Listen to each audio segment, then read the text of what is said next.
Hello my well উইশার viewers, welcome to my new another blog. আজকের ভিডিওতে দেখাবো আমি অনলাইন থেকে কি অর্ডার দিলাম। সেটা অর্ডার দেওয়ার একদিন পরেই আমি আমার হাতে পেয়ে গেলাম। দেখুন তো এটা কী জিনিস, আপনারা আন্দাজ করতে পারছেন? হ্যাঁ, আশা করি অনেকেই আন্দাজ করে ফেলেছেন। ইনসেস বিডি শপ থেকে আমি আগরবাতি অর্ডার দিয়েছিলাম।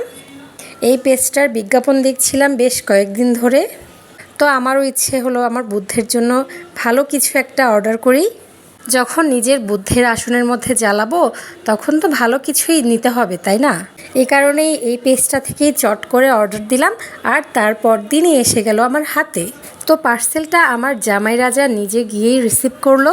এর পরপরই মেয়ে তো অনেক এক্সাইটেড আমার চাইতেও। কোনো কিছু পার্সেল আসলে সেটা আনবক্সিং করার জন্য উঠে পড়ে লেগে যায়। আনবক্সিং তো করলাম।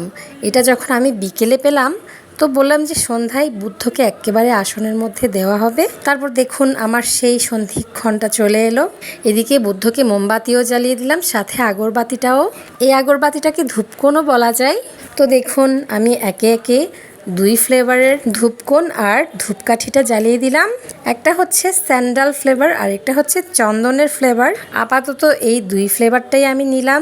এগুলো শেষ হয়ে গেলে হয়তো বা আবারও অর্ডার করে দিব, কারণ এই ধূপকোণগুলো আমার কাছে অনেক জোস লেগেছে। ভালো জিনিসের কদর তো অবশ্যই করতে হবে। আর এদিকে ধূপকোণগুলো জ্বালিয়ে দেওয়ার সাথে সাথে পুরো ঘরটাই পবিত্রতায় ভরে উঠেছে। এত সুন্দর সুগন্ধি ছড়িয়ে পড়েছে চারিদিকে।